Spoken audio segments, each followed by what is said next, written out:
Neste vídeo passado, em que construímos um conversor analógico digital do tipo PWM, estamos construindo um controle de temperatura por micro-ondas. Assim, esta segunda parte mostrará como montar um termostato. Um termostato é um circuito que mede constantemente a temperatura de um sistema e que mantém essa temperatura aproximadamente constante ao longo do tempo. Alguns objetos comuns que podem conter termostatos são chuveiros, ar-condicionados e fornos. O elemento principal do termostato que iremos construir é um termistor, que é um resistor que tem sua resistência variável de acordo com a temperatura. O primeiro passo para esse experimento será construir um circuito que é capaz de converter a variação de resistência do termostato em uma variação de tensão. Para efeito de projeto, iremos considerar que, para uma variação de 20 graus Celsius até 50 graus Celsius, a tensão deverá variar de no mínimo 1 volt. Para projetarmos o circuito corretamente, precisamos conhecer o funcionamento do termistor utilizado, o NTC Epoxy 2K2. Nesta tabela, podemos ver os valores obtidos experimentalmente da resistência do termistor com a variação da temperatura. É possível plotar esses valores em um gráfico da resistência pela temperatura.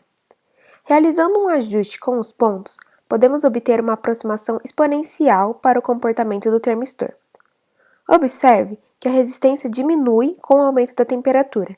Desta forma, o termistor apresenta coeficiente de temperatura, NTC, negativo.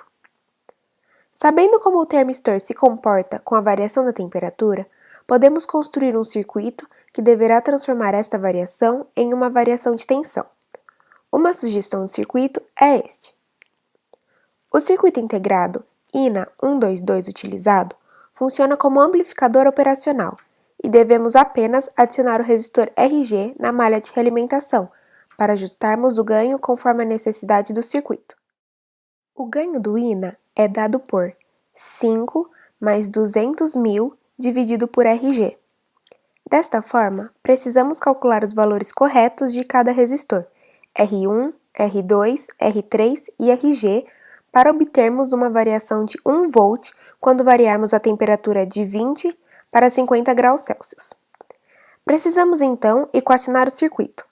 A malha da esquerda resulta na equação 1, enquanto que a malha da direita resulta na equação 2. Sabendo que a tensão não inversora e a tensão inversora aplicados no INA são dados pelas equações 3 e 4, podemos substituí-las nas primeiras equações e obter a seguinte relação. Como o INA funciona como um amplificador operacional realimentado, sabemos que a tensão de saída será dada pela relação a seguir. Assim, a tensão de saída do circuito se relaciona com os resistores de acordo com essa equação. Temos mais incógnitas do que equações, dadas as restrições colocadas. Desta forma, os valores dos resistores podem ser obtidos através de tentativa e erro, utilizando uma planilha do Excel para facilitar os cálculos. Obtivemos assim que os resistores devem ser R1 igual a 200 kΩ, R2 igual a 10 kΩ, R3 igual a 10 ohms e RG igual a 5 kΩ. Adicionamos um regulador de tensão com saída de 5 volts do tipo 7805. Podemos, assim, garantir que a tensão entregue para todos os módulos do circuito será igual a 5 volts, independente do valor setado na fonte. Capacitores foram adicionados em paralelo com a entrada e saída para filtrar imperfeições. Desta forma, vamos precisar de um resistor de 200 kΩ, um resistor de 10 kΩ, um resistor de 10 ohms, um resistor de 5 kΩ, um INA 122 e um regulador de tensão 7805. O circuito montado da placa de desenvolvimento é este. Ligando a tensão de alimentação no circuito e um multímetro para medir a tensão de saída, foi realizado um simples teste de aproximar uma solda quente perto do termistor e observar a variação da tensão de saída. Sabendo que o circuito funciona corretamente, podemos conectar a saída do circuito à entrada do conversor analógico digital do vídeo passado. Podemos observar um primeiro teste realizado para observar a conversão. Deixando o termistor em temperatura ambiente, medimos a tensão de saída do primeiro estágio do circuito, resultando em 2,4 volts. Adicionando a ponta de prova do osciloscópio na saída do conversor, podemos observar a forma de onda PWM gerada, com duty cycle de 48%, significando que a tensão convertida foi de 0,48 vezes 5 volts, ou seja, 2,4 volts, o mesmo valor medido pelo multímetro. Assim sabemos que a conversão continua funcionando da mesma forma como esperado. Novamente, aproximando o ferro de solda quente do termistor, podemos observar agora a variação do duty cycle de acordo com a temperatura. Utilizando novamente o Raspberry Pi para processar o sinal digital, devemos modificar o código já feito para que ele obtenha o duty cycle e a temperatura medida. Devemos obter, então, a relação da tensão de entrada do conversor com a temperatura medida. Inicialmente precisamos, através desta equação, obter a resistência do termistor com relação à tensão VO. Sabemos, através do gráfico já feito, que a resistência do termistor se relaciona com a temperatura pela seguinte equação. Desta forma, a temperatura é dada pela seguinte equação. Assim, o código construído é: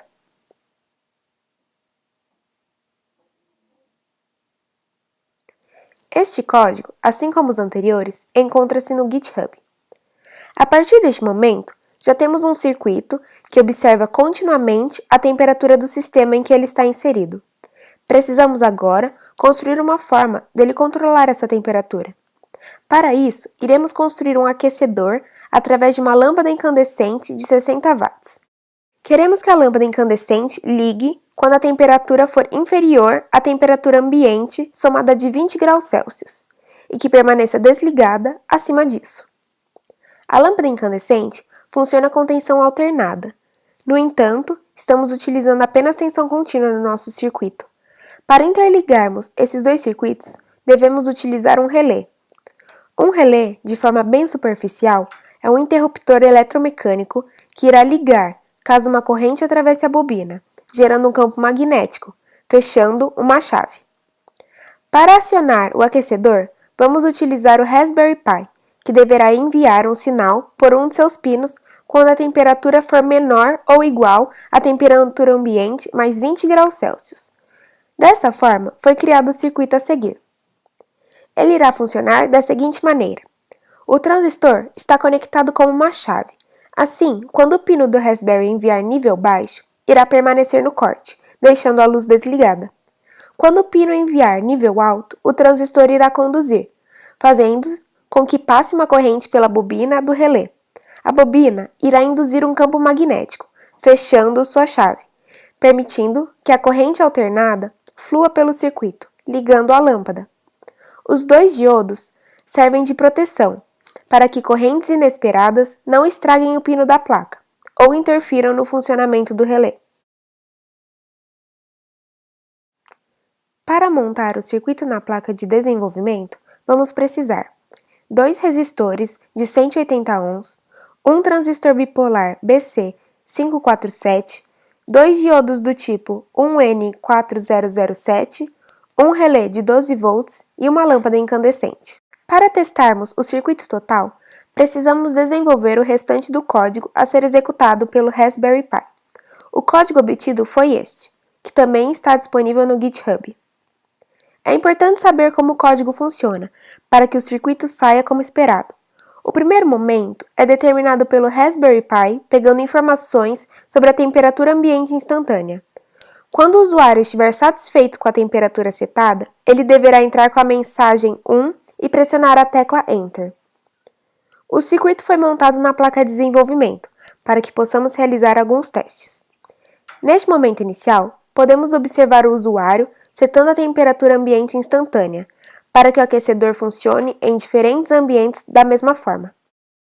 Para rejeitar uma temperatura, basta entrar na tela de comando com um 0, e quando finalmente estiver satisfeito, basta entrar com 1. Com a temperatura inicial setada, a partir deste momento, o circuito está funcionando como termostato. Como inicialmente estamos à temperatura ambiente, O circuito está com a lâmpada acesa. Para que o sistema aqueça até uma temperatura superior à temperatura ambiente mais 20 graus Celsius.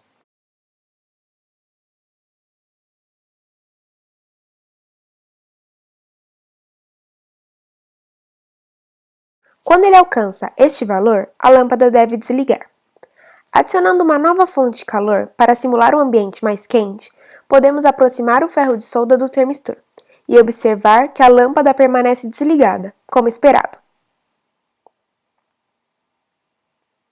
No próximo vídeo, iremos trabalhar na última parte de nosso controle de temperatura por micro-ondas, montando um transmissor e um receptor sem fio.